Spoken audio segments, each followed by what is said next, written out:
Hello everyone, this is Journo Mode here. This is a video I was gonna. I didn't expect I was gonna make today. I was gonna work on another video. It's my day off, but I woke up to an email basically saying um, there's going to be more redundancies at Reach PLC, which was very alarming to receive. Uh, One, on your day off, and two, we had a mass redundancy issue last month, which was quite unsettling and very much like, well, we're doing some really good at journalism. We've got small newsrooms among the live brands, and all these regional centres. Yet you want to make more cuts, and it was just like, what the hell is going on? And Speaking to people today within the industry, there's been a lot of anger, a lot of dismay, a lot of frustration, a lot of open questions of what the actual flip is going on. Um, and yeah, and people have been already been saying this is causing a lot of stress, and it's taken a toll on my mental health and stuff, and that is just, yeah, it's quite bad. So this is sort of video which I'll probably end this later, but I'll just see how it goes. But this is going to be like an edited rant where I'm basically gonna read through the statement, just sort of understand, convey what's actually happened, try and bullet point it and stuff. So it's not going to be as slick as the other videos I like to do. I mean, obviously I did the whole Premier League player rested video, which you can see on my channel. And that was edited, but I think I could have done a better job of that. But that's beside the point. Anyway, so it's been reported on Hold the Front Page. They got the email from the bigwigs at Reach PLC, who've basically said, in short, cost of living crisis, high inflation, high production costs, and just again, struggling advertisement and revenue from that. They've had to cut more jobs. So last month, there was a redundancy period, and more than 80 people lost their jobs. But I think it was about 250 odd people had their jobs at risk. And this was people like print production staff, editors, reporters, just general people within the company. And it was within centres. So obviously they got the live brands, so like the live networks like Bristol Live, the MEN, Grimsby Live, all those like live brands, whatever. And then obviously you got the newspapers, which are the sister titles now, even though they came first. Sorry, just checking my levels all okay. Cool, it's all recording. So basically, what they're proposing, this is all the whole statement here, which we'll probably go through.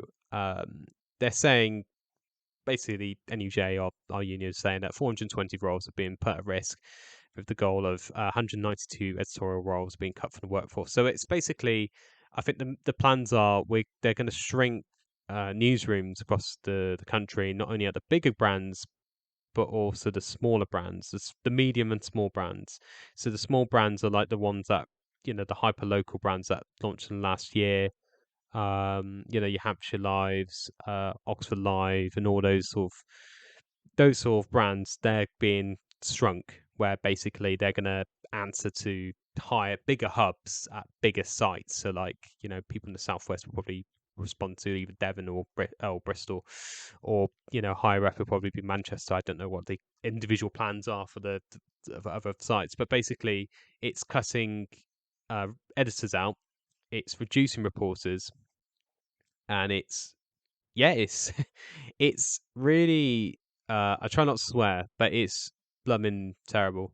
Like, I don't think big bosses have really realised what they're doing with this, because a lot of it is as well. It's that the focus is basically they want to continue this whole thing with, we want to have sustainable journalism, but the only way you can really do sustainable journalism is you've got to have revenue in multiple factors, multiple avenues. So that's like, people buying your paper, people reading your news articles, which generate ad revenue. There's been a recent Reach inspection within social media videos, because they can actually make good money out of videos going absolutely nuts on Facebook and Twitter and TikTok and YouTube, of course. And what else can they make? And obviously, they still surprisingly don't have the descriptions you can get like to online publications where you basically get that light experience. I think that's being talked about, but I remember about 3 years ago when there was a massive like in the peak of COVID, when there was jobs being cut, about revenue being generated elsewhere. I asked internally, like, where is there going to be any plans for like these these ad free subscriptions? You pay £5 a month and you get your local title with a nice streamlined experience where you have less ads, and that was basically dismissed. But looks like they're talking about it now. But yeah, as you can see on the statement, it's basically not great to do two redundancy periods within the first quarter of the year. It's not. It's middle March, and it's just absolutely nuts, to be honest with you. So you can read the statement on here. I'll put a link to the statement from the NUJ and also hold the front, but the breach statement that was given to the hold the front page. So, which basically just sums up what's going on, really. And yeah, they're closing vacancies. So that's basically like if reporters left in like last week or so, their job's basically been lost, and they're not going to get replaced. Non-labor costs, I don't know what that technically means, but I know freelance budgets are pretty much zero now. So if you're a photographer who's been on a site, if breaking news incident, or you've got a cracking picture of something and you want money for it, yeah, you're not going to get paid for it basically, unless it's a absolute worldy of a photo, or a massive exposure or something. But it's just very sad at the moment to be a freelancer at the moment, both as a photographer but also a reporter. So yeah, the statement's all down here from obviously David Higginson and Lloyd Emberby, and they basically just said what I've just said. They've just said cost of living, inflation, and all that, and print production costs. They've gone up like 60%, so it's really having a strain on business. But I think as well, have they mentioned them within the statement? I can't remember, but they've also obviously Reach PLC formerly used to be Trinity Mirror. Now, Trinity Mirror are still paying out historic costs for phone hacking, which is quite a dark past of the company. Obviously, all those people involved are pretty much gone from the company, and it's like it's a bad secret. Not bad secrets, but it's bad past. It's a marked past of and this part of the reason why people don't really like journalists. Really, the whole phone hacking of Millie Dowler and Smith, Alan, Steve Coogan. Almost said Alan Partridge there, but I don't know if Alan Partridge's phone actually got hacked, but that would have been interesting. But yeah, Stephen Coogan got his phone hacked, and a few others. Like, it's Lev's inquiry is about like 10, 13 years ago. Just watch on YouTube. There's a screen wipe on it by Charlie Brooker, which is quite good. And yeah, so that's still been paid out, but the company still, because of those legacy costs, which is in the millions. My understanding, it's causing a lot of issues with what the company can actually do in terms of growth and hiring people, and how much money they actually have in the books, so to speak. So it's difficult because the next generation journalists are basically paying for the previous generation's mistakes, and that is something that I've struggled with, and I think a lot of reporters I know within Reach, they hate, but they just accept that's how it is, and that's why it's more anger today. Hundreds of jobs are going again. It's just like, what the hell is going on? And I think the lines they were saying is that they want to make Reach, which is the UK's largest commercial publisher. They want to make it where it's a brand that's got a live site in every corner of the country. Every county's covered, big or small newsrooms, from the MEN to Hampshire Live. Hampshire Live, that I don't think has a traditional newspaper there, but they've got they're covering every corner of the country, and that's good for the brand. They're doing that, taking on like NewsQuest and other like titles and stuff. But this line here is like, they want to make Reach a place where quality journalism, local, national, international, can thrive and be read as many people as possible. But the problem is, if you cut jobs, if you cut editors, you cut reporters, you're losing that experience and those faces in these communities who will who know these people and they can get these exclusives. They can beat rivals, and some of these stories as well, whether they be court stories or just mad, angry, angry people in local newspapers for the stories. They go national. They get sold on, and they generate growth for the company. And you can always then say that story first, appeared in the outlet in Bristol, or in a smaller title, and you can be proud of that. But losing, reporters and editors and shrinking the business, where basically, you know, smaller sites and medium sites, they're going to report to bigger hubs of these larger outlets like Bristol and Manchester Evening News, and they and there's going to be so many people cut that they're going to lose that local knowledge. But yeah, so what I'm saying is basically, um, I've lost my train of thought. But yeah, but basically, it means that you're just losing that experience, that knowledge in these areas, and it's just very sad. It's really, really blooming sad, and there's a lot of anger at this whole plan. You're trying to like expand your audience, in new areas. When you expand your audience, you're getting more page views and more advertising revenue from those page views, and you're also introducing your brand to new people. You know, it's very obvious that if you're going to focus on growth, you sort of invest in the company, invest these local titles, starting out and really support them, really back them to really, establish themselves and provide an alternative to, newspapers and establish in those areas. But the whole focus really is protecting those bigger brands, your Bristol Post, your MENs, your Liverpool Echoes, your, obviously the Mirror, of course, and all these bigger, newspapers and outlets, but they're not really focused on local titles. And it is really frustrating. Sorry, it's just really frustrating at the moment. And as you can see from this, that's the email I've sent around. And there's the NEJ statement there, which I completely agree with. It's a major blow to our members, hard on the heels of recent redundancies, as the company seeks to make good on its commitment to cut costs by 30 million a year, which, by the way, we haven't really talked about, but that's 30 million. 30 million, you know, you band around these figures like in football, like, oh, Arsenal signed this player for 30 million or 35 million ago. Oh, that's pretty standard, that market. But when you actually put it in like business terms and outside that market, outside of football and sport, you're like, holy moly, that's such a lot of money. That's a lot. That's a lot of stuff.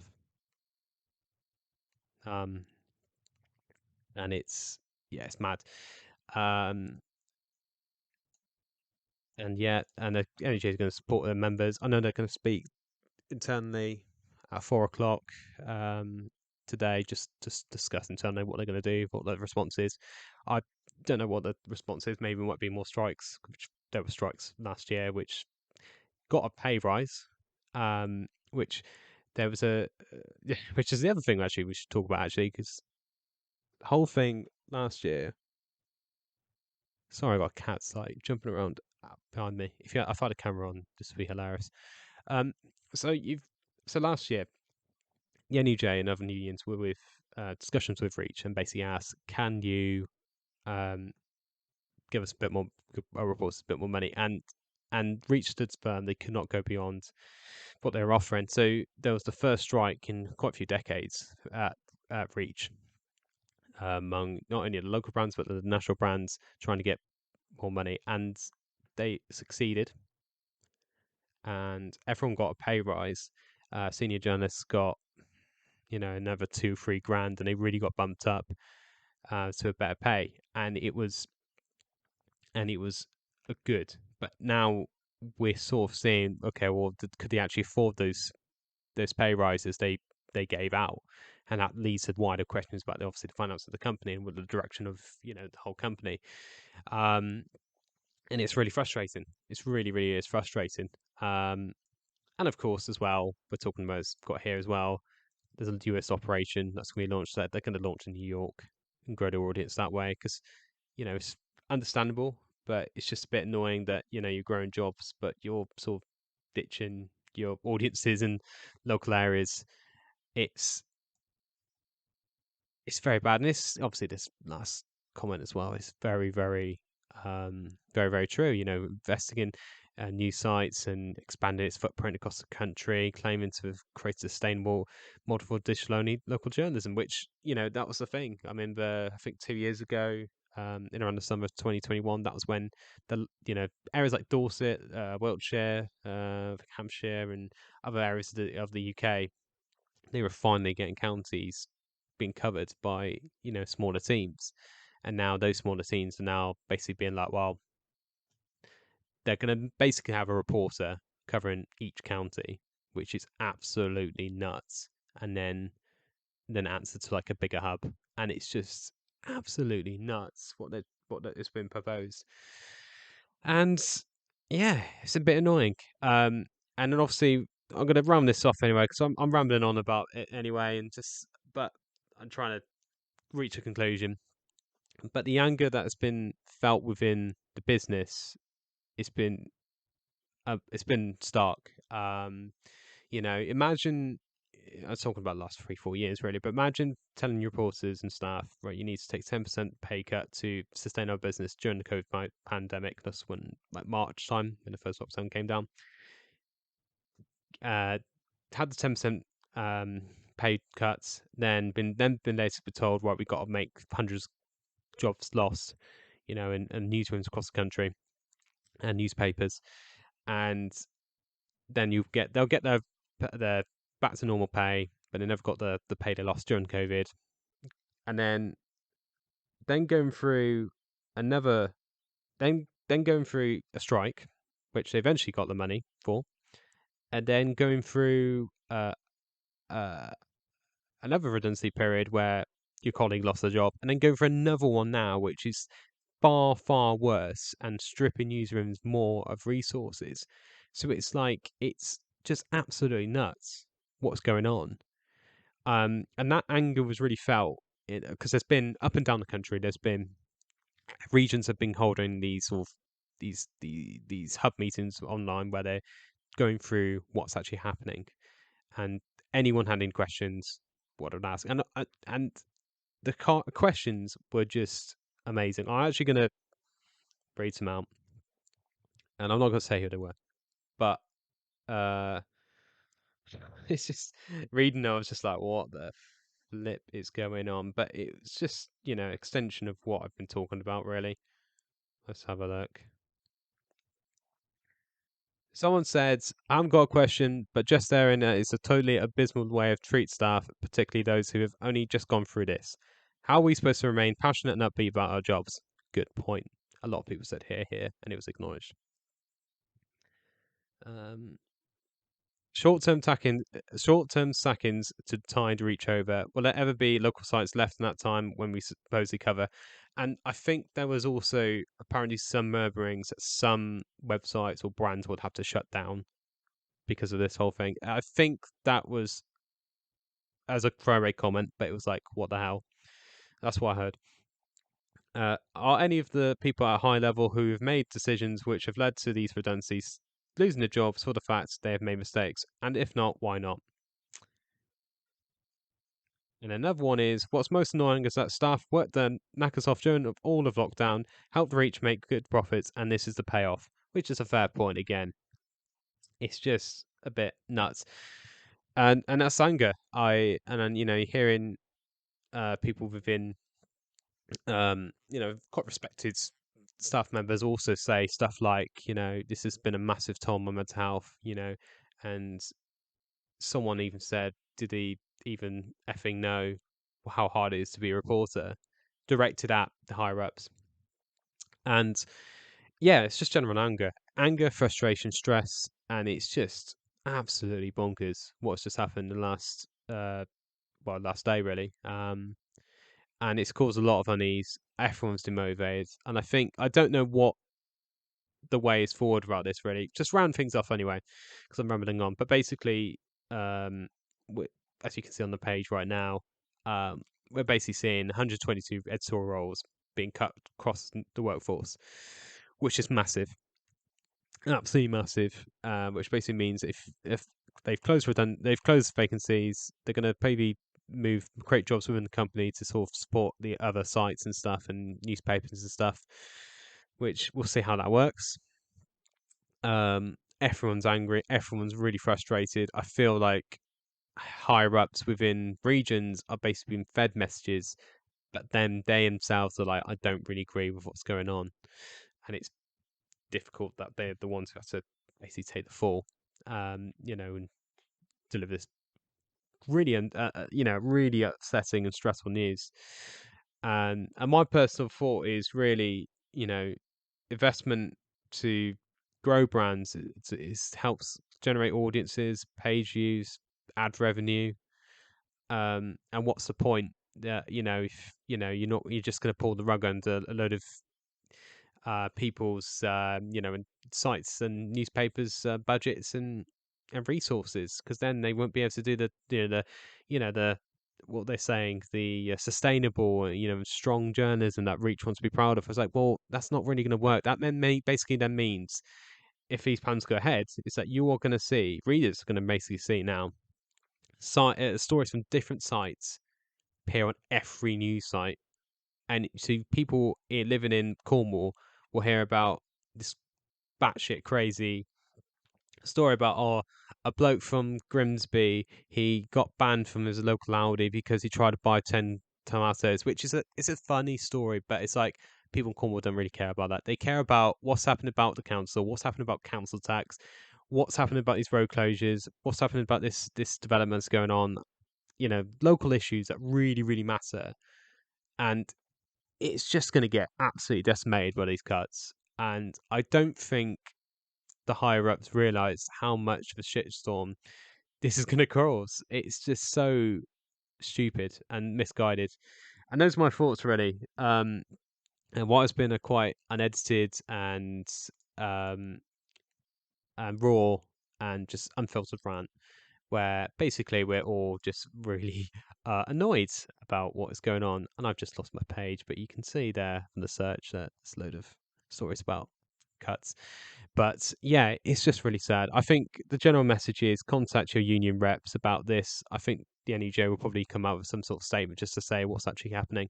But yeah, this is very bad. This is horrific to local journalism. We're letting down audiences, we're letting down communities. And don't get me started on this whole AI stuff, because I want to do a wider video about AI and journalism, um, and why your local reporter is going to be replaced by a robot. Um, that's not well. We'll see how that goes. But yeah, that's my thoughts. If you've got any thoughts, just drop them in the comments below. I've had quite a rambling rant. I don't know if if I've made a clear point, but I'm just upset, and I'll probably do this. I'll probably unlist this video one day, but for the time being, it's going up, and it's going up. And if I get a comment about it, or someone says anything internally about it, then I'll just be like, well, I don't really care. um, it's just my views only. But I think it'll be quite widespread how people think about it. But yeah, and I've now got to tell my other half that uh, my job's at risk again. So that'll be an interesting conversation. And that also think, what am I actually going to do as a job for this time next year? At the moment, I'm probably working at Aldi, because at least they actually care about their staff. Anyway, bye bye. If you've got any comments, of course, feel free to drop them in the comments below. Please subscribe to this channel. It's quite new. Need some help. It'll be much appreciated. Cheers.